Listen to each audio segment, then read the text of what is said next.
Muy buena noche, bienvenido de nuevo a su programa Acción Positiva. Muchas gracias por acompañarnos este domingo, en el cual pues vamos a continuar ese programa que iniciamos el domingo anterior con el general Francisco Bermúdez y que pues como les contaba, empezamos hablando de un tema, nos entusiasmamos con el siguiente y ahora vamos a tratar de concentrar en el tema que teníamos originalmente. Primero que todo, bienvenido general de nuevo y gracias por tomar otro domingo para estar aquí con nosotros.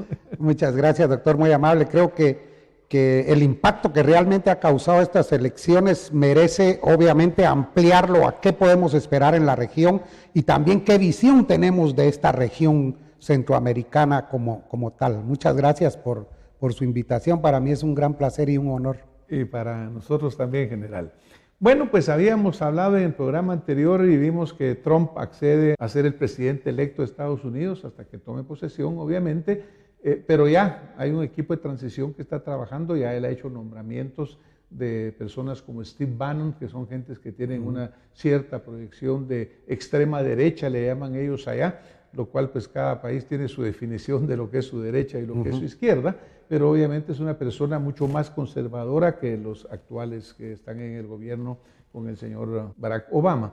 Así que obviamente van a venir cambios que se van a producir. Por otro lado, el señor Trump en alguna forma es prisionero de sus promesas de campaña, porque esos norteamericanos que confiaron en los cambios que él propone, en los que sienten que van a ir a beneficiarlos en sus bolsillos, esa gente que está esperando pues que fábricas regresen a Estados Unidos y no se sigan produciendo en China o en el sudeste asiático, incluso en México, ellos están pendientes de ver que la promesa del señor Trump se cumpla adecuadamente. Lo pone a él en una situación difícil también, general, porque no puede tampoco él defraudar a esa gente que votó por él. Hablábamos en el programa anterior que dentro de 2 años hay una renovación de Congreso, de Senado, y ahí va a haber una respuesta, una aprobación o una negación de lo que está sucediendo. Hablando ya específicamente de decir, bueno, y ahora, ¿qué le pasa a nuestra Guatemala? Como hemos hablado con usted, Guatemala la vemos nosotros, coincidimos en esa visión, como la Centroamérica que quisiéramos que fuera, la Mesoamérica que verdaderamente se está constituyendo como debería ser. ¿Cuál cree usted, general, que van a empezar a ser los efectos que pueden esperarse de las ofertas electorales del señor Trump?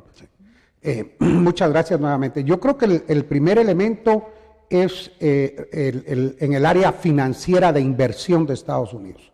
Si el señor Donald Trump en estos próximos 2 años logra esa reactivación de la economía norteamericana y lograr llevarla al crecimiento de un 4% anual, sin lugar a duda eso nos va a beneficiar.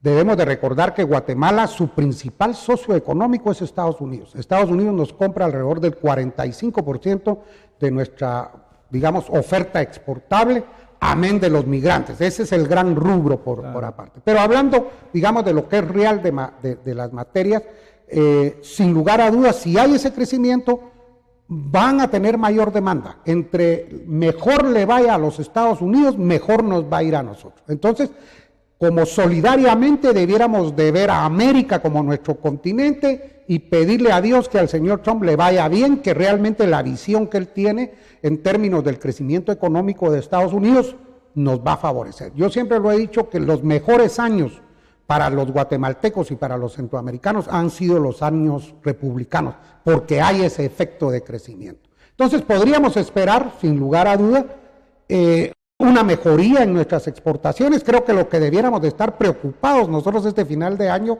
y nuestros inversionistas es cómo vamos a incrementar la oferta exportable, principalmente para Estados Unidos. En el tema político o de política exterior de Estados Unidos, yo miraría que el tema de la seguridad mundial seguirá siendo un tema de primer orden. Eso quiere decir la guerra global contra el terrorismo va a seguir, ¿verdad? De hecho, la guerra ya está en muchas naciones del Medio Oriente, el tema del Estado Islámico, que no lo debemos de ver muy circunstancialmente, porque la guerra que tiene el Estado Islámico es contra el catolicismo, ¿verdad? Vemos hoy un proceso de una estrategia de eliminación de los católicos en Medio Oriente. Entonces, los republicanos, sin lugar a duda, y obviamente el señor Trump, van a reforzar todos los estamentos para garantizar la seguridad de Estados Unidos y obviamente la seguridad mundial y de todos sus aliados. Yo creo que en el término de política exterior lo que debiéramos de buscar como guatemaltecos es pegarnos más a Estados Unidos, pasar de ser amigos a ser partners. Yo siempre lo he dicho y aquí conecto el tema migrantes. ¿Por qué Guatemala no tiene TPS? Y lo tiene Nicaragua, lo tiene Honduras y lo tiene Salvador. Porque no hemos ido a las guerras con Estados Unidos. Y esto no suena, se gestionó adecuadamente. Exactamente. Tampoco. Esto suena, sí, pero ya querrá que nos vayamos. No, pero es parte. Si queremos ser copartícipes de la bonanza americana, tenemos que ser copartícipes de la seguridad global para todos. Entonces, ahí es donde viene. Debemos ser solidarios. La gente dice, sí, pero ¿por qué a nosotros no nos dan el TPS? Porque no hemos ido a las guerras, ¿verdad? Guatemala está presente en Naciones Unidas, en operaciones de paz, pero no ha dado una respuesta, desde mi punto de vista, como socio que debemos de ser de Estados Unidos. Entonces, debiéramos de empezar ya esa discusión, deberíamos de empezar. Y el otro elemento es en la parte social con los migrantes. Pienso que, como lo hablamos la semana anterior, las diferentes administraciones han tenido como política la regulación de las migraciones. Esto tiene su origen en un detalle muy importante y muy histórico, que es el Imperio Romano. Estados Unidos ha estudiado mucho lo que es el Imperio Romano, cómo fue y por qué cayó. Y una de las causales principales de la caída del Imperio Romano fueron las migraciones. Entonces Estados Unidos está renuente a eso. Hoy lo está experimentando Europa, con toda la gente que viene de Siria y del Magreb, huyendo de las guerras, ¿verdad? Me comentaban que solo los últimos 2 años en Alemania ha llegado más de 1 millón de migrantes del norte de África, que pone en avispero a todo. España tiene una política de control migratorio en el Mediterráneo, igual que Italia. O sea, se han desplegado unidades navales para tratar de contener esa migración masiva que está viniendo del norte de África. Igual están haciendo con Estados Unidos, ¿verdad? Claro, aunque recuérdese, general, que estas migraciones han sido históricas, claro, y por diferentes razones. Por diferentes razones. Cuando los mongoles deciden invadir y arrasan y se llegan hasta la Eurasia y siguen de la Eurasia, llegan a las puertas de Budapest prácticamente. Exactamente. ¿No? Pues Atila, que llega a las puertas de Roma, eran grupos también de Eurasia que se venían migrando, huyendo de diferentes cuestiones. Sí. Pero ahora pues el mundo globalizado ha cambiado tanto en diferentes formas. Cuando usted habla, y vamos a salir un poquito del lado de nuestra región, pero si nos vamos a Europa, dentro de las promesas o dentro de las posiciones del señor Trump, él dice, mire, nuestros aliados, está bien, los apoyamos, pero ellos tienen que pagar por sus gastos, porque aparentemente actualmente en la NATO, en esta alianza del Atlántico Norte, pues para fin práctico Estados Unidos sostiene el 80 o el 90% del costo financiero, y la posición de Trump es decir, no, a ver, ustedes contribuyen también y nosotros contribuimos, porque no es justo que ese granjero de Iowa, ese trabajador obrero de Ohio, sean los que tengan que pagar de su bolsa y tener esa deuda tan trillonaria que se dice que tiene Estados Unidos. Sí. Obviamente yo creo que esas son de las cosas que van a surgir. Para los que buscamos más, nueva línea de jamones más saludable Santa Lucía, reducidos en grasa. El balance perfecto entre salud y buen sabor. Santa Lucía, más saludable. Comer bien, vivir bien.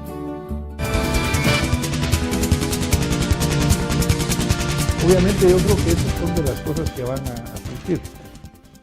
En el caso de nuestros migrantes, mire, nuestros migrantes son, creo que la primera o la segunda fuente de ingresos para Guatemala de divisas, con el gran costo de la desintegración familiar, de todas estas cosas que van en el área social.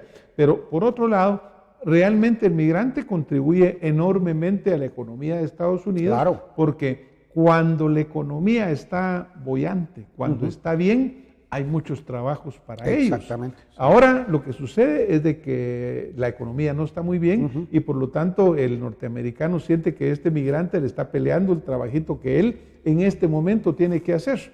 Sí. En momentos de prosperidad no lo quiere, pero en estos momentos sí lo tiene que hacer. Claro. Cuando usted menciona, dice, bueno, él quiere que crezca un 4% o 5%, que aún es bajo comparado con otras regiones del sureste asiático que andan por 8, por 9%. Claro.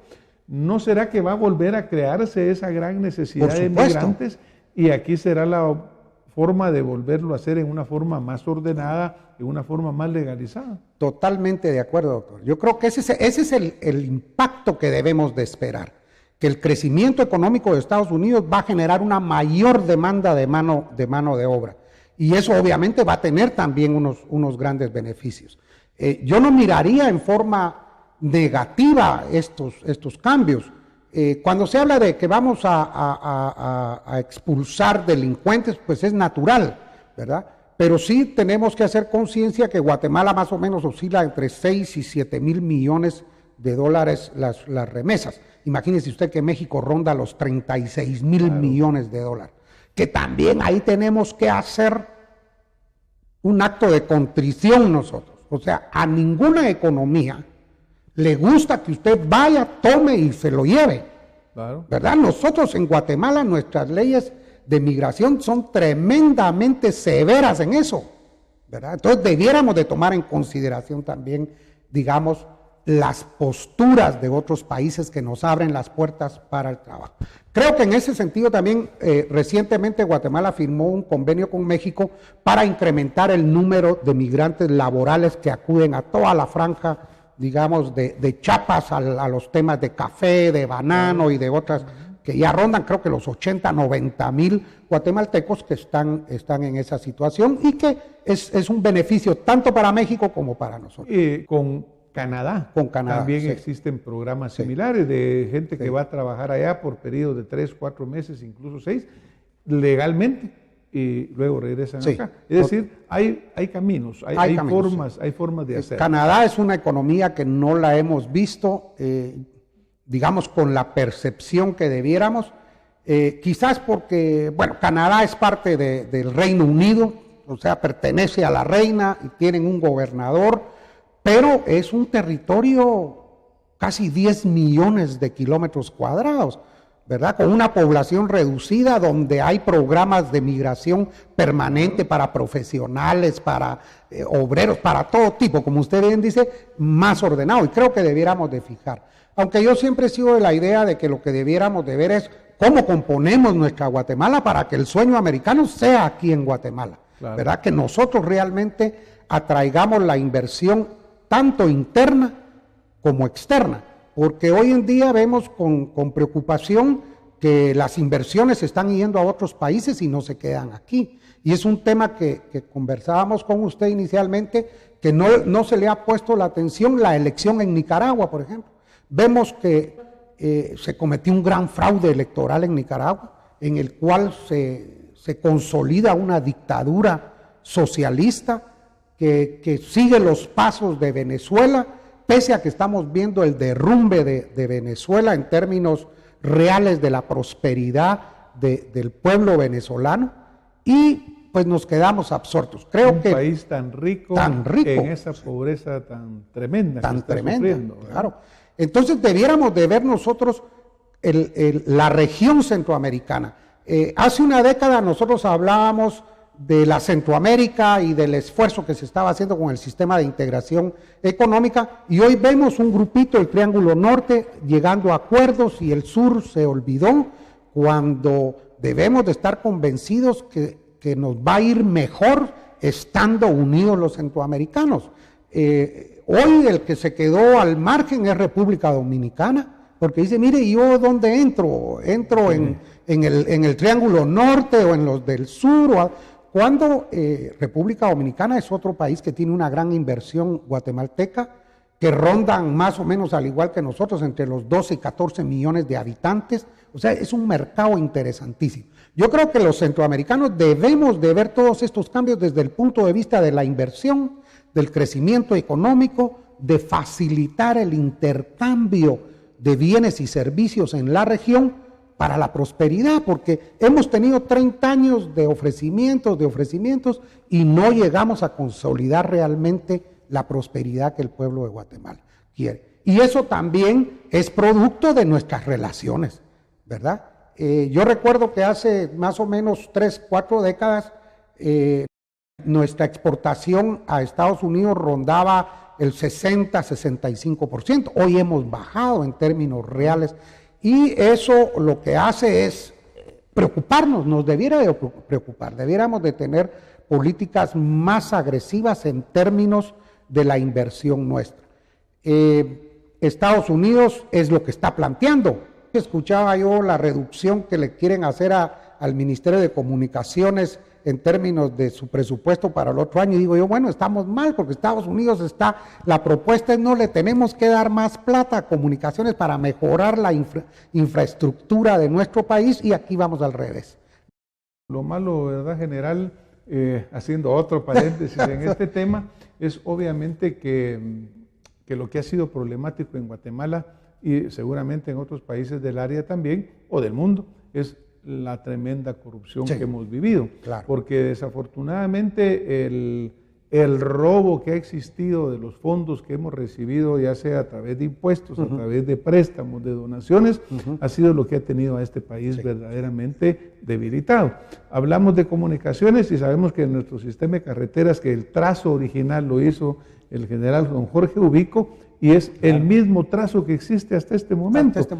Y el sistema está terrible, solo hay que salir allá afuera a las calles y verlas llenas de hoyos, llenas de aquí, llenas de todo. Entonces, ¿dónde está toda esa plata? El mismo petróleo deja un impuesto específico que es para el sostenimiento del sistema vial, y eso no se utiliza. Sí.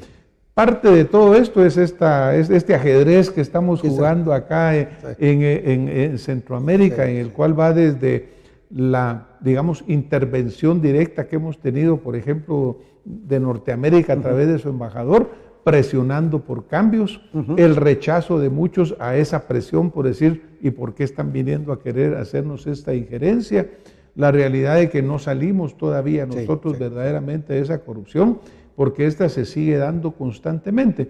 Cada vez que en Guatemala se habla de un proyecto o de un megaproyecto, a mí personalmente me asusta, general, porque digo, a ver, ¿cuántos multimillonarios van a salir de este proyecto? Va a ser un proyecto de mala calidad y el pueblo al final va a seguir igual de mal, porque en Guatemala la desigualdad persiste, la pobreza extrema y pobreza es elevadísima, los niños sin salud y educación. Entonces yo creo que dentro de esa geopolítica tenemos que decir, bueno, pero ¿cómo hacemos para solucionar problemas específicos que obviamente son una causa? Cuando hablábamos un poco a lo largo de la historia con usted antes del programa, decíamos que Centroamérica, en su momento el reino de Guatemala, antes de la independencia, posteriormente cuando nos anexamos a México, cuando son las Provincias Unidas de Centroamérica, siempre hemos sido un tentador platillo para las grandes potencias. Inglaterra en su momento, Estados Unidos ahora, William Walker. Ahora, resulta que, por ejemplo, usted mencionaba el tema de Nicaragua. En Nicaragua hay un pie muy firme puesto ahí de una inversión china. Y el señor Trump en su discurso dice, mire, aunque tenga que ir a una guerra económica con la China, pero yo le voy a poner un 20% de impuesto a las importaciones que vienen de China. ¿Qué consecuencias podrán tener para nosotros que de repente de nuevo las potencias vuelvan a enfrentarse en Centroamérica? Yo creo que la dinámica de los mercados y de los estados tiende a primero llegar a acuerdos, pero también llegar a desavenencias, obviamente. Los intereses económicos son los que mueven el mundo, no podemos abstraernos de eso. Para los que buscamos más, nueva línea de jamones más saludables Santa Lucía, reducidos en grasa, el balance perfecto entre salud y buen sabor. Santa Lucía más saludable, comer bien, vivir bien.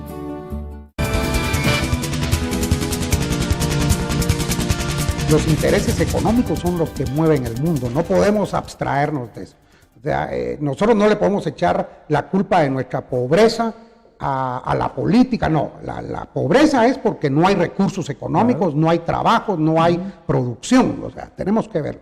Yo les digo que tenemos que retrotraernos a ver en un extremo el análisis geopolítico, o sea, qué es Guatemala, cómo debemos de ser Centroamérica, Mesoamérica, pero también debemos de verlo al plano personal, o sea, cuál es mi responsabilidad, cuáles son mis derechos y cuáles son mis obligaciones, porque nuestros países se han llenado de derechos, pero no de obligaciones.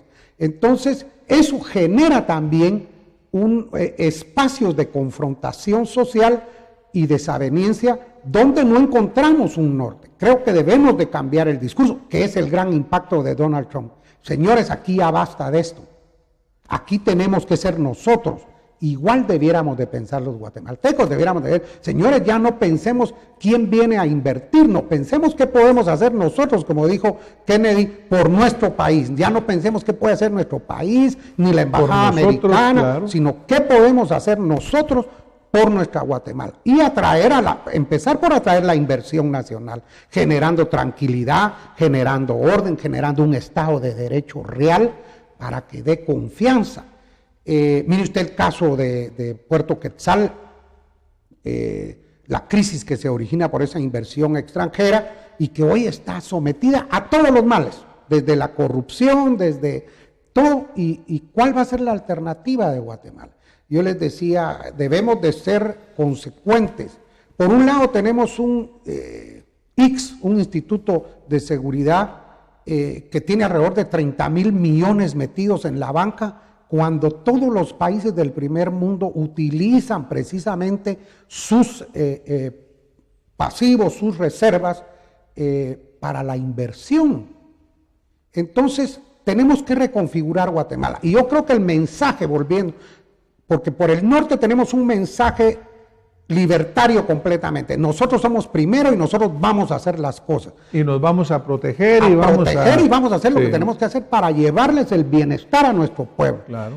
En el sur, Nicaragua, tenemos el mensaje al revés. Yo, Estado, soy el que controlo todo, yo soy el que manejo todo, yo soy el que les voy a dar todo lo que ustedes necesitan. Y creo que desde Esquipulas, me parece a mí que podríamos tomar como una referencia que llegamos a un acuerdo del fortalecimiento democrático en Centroamérica. Entonces, los centroamericanos no nos podemos cruzar de brazos ante esa indominia que está haciendo Daniel Ortega en Nicaragua y que pone en riesgo la estabilidad de toda la región.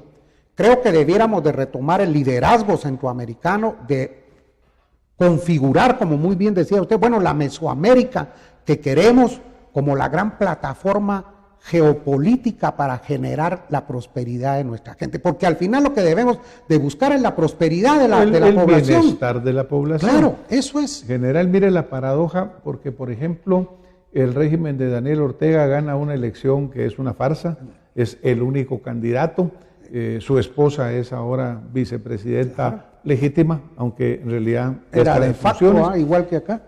Y sin embargo, hay mucho inversionista, incluso guatemalteco o de afuera, que va a invertir allá. Sí. Hay la inversión china, son más de 40,000 millones en este canal. ¿Y por qué va el guatemalteco a invertir allá? Porque dice, mire, es que allá hay seguridad. Sí. Es una paradoja, ¿no? Sí, es una paradoja total. Nosotros acá, en este estado que hemos pretendido que sea democrático, que lo hemos adornado, que hemos tenido elecciones una tras otra, pero la seguridad anda por los suelos. La seguridad cívica, ciudadana, la seguridad legal, jurídica, porque resulta que aquí cambian leyes a cada momento como se les da la gana. Total, pues yo creo que esto es como que un pequeño nudo gordiano que tenemos que entrarle a ver cómo lo desenroscamos, o como hizo Alejandro Magno, partirlo de golpe, porque si no, no hay para dónde salir. ¿Pero qué le parece a usted esa paradoja? Me parece que es una realidad de todo el proceso corrupto y viciado que hemos tenido en nuestra región centroamericana. Creo que la alternativa que tenemos es cambiar el modelo. Tenemos que buscar un modelo que realmente sea controlable para los ciudadanos y que sea un modelo que dé los resultados que los ciudadanos pretenden. Lo que tenemos que retomar es el mensaje de que es el ciudadano el dueño de esto, es el dueño de nuestra Guatemala, somos los ciudadanos, y comisionamos a un presidente y a un gobierno para que haga lo que nosotros queremos que haga, no lo que a él se le antoje. Y esa es la gran diferencia. Creo que viendo el mensaje de Donald Trump, decirle, usted olvidado va a ser representado por mí, ese fue el éxito de su campaña. Ojalá y lo haga, yo creo que lo va a hacer, que la estructura le va a permitir hacerlo. Creo que el mismo mensaje debiéramos de tener nosotros aquí. Usted, ciudadano olvidado, es nuestra responsabilidad darle la prosperidad, pero también hay una responsabilidad suya. Y pongo un ejemplo que es bien crítico y con afán de que despertemos el debate, la educación. ¿Por qué vamos nosotros a permitir que la educación sea una cosa del ministro de Educación y sus técnicos? Cuando la educación debe ser una preocupación. Usted es un hombre de cátedra, al igual que soy yo, y entonces la educación debe ser responsabilidad de los padres, debe ser responsabilidad de la sociedad en su conjunto, no solo de un grupo que pretende decir esto y poner esto o aquello. Y de ahí nos podemos traspolar a cualquier cosa. Tenemos que entrarle de lleno a la educación para cambiar esa percepción, para que nuestra gente ya no se vaya a Estados Unidos a buscar trabajo, sino que se quede aquí. Que le podamos dar esa capacidad de adaptación a nuevos trabajos. Yo cuando oigo gente que todavía anda promulgando de que en Guatemala la alternativa es la agricultura familiar, me dan ganas de llorar. Yo les digo, paren de sufrir ya, no es así. ¿Cómo cuando en la estructura de rendimientos económicos de un país la agricultura está haciendo el 3-7% del Producto Interno Bruto y los servicios de la industria se llevan el 80-85%? Y nosotros queremos regresar a eso. No, tenemos que capacitar a nuestra gente. Y esa es mi preocupación, porque somos exitosos en la medida que estemos juntos. Los 14-16 millones de guatemaltecos y los 15-16 que suma el resto de Centroamérica. Pero obviamente, general, yo creo que también debemos de buscar garantizar a esos 14, ¿no? Ahora hablan como 16, 17 millones, no general, ¿sí? Acceso a salud, claro, acceso a educación, claro, acceso a la posibilidad de un desarrollo igual. Sí. Nunca van a ser iguales los dedos de la mano, sí, pero que cada quien tenga la posibilidad de accesar. Yo creo que para nosotros los megaproyectos reales, la prioridad, la línea que debían seguir nuestros gobiernos, que usted muy bien señala, aquí desafortunadamente alguien sale electo a un puesto público y es como que se volvió el dueño del puesto público. Sí. Se le olvida que es un servidor verdaderamente, ¿verdad? Exactamente. Pero no, y nosotros lo aceptamos, aceptamos que el Señor se empodere.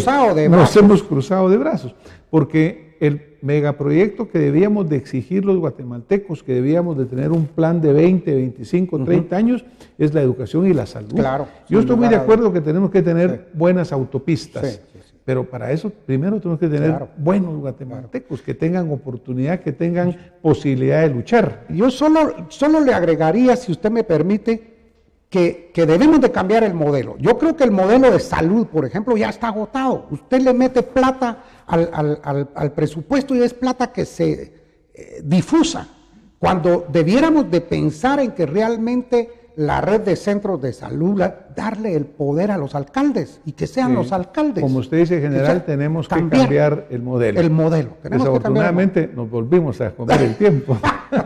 Así es un gran placer. Muchísimas gracias por haber participado con nosotros. Al contrario. Gracias por estarnos acompañando esta noche. Esperamos que lo que aquí se mencionó, se dijo, aporte a su criterio y nos vemos la próxima semana con más acción positiva. Muy buenas noches.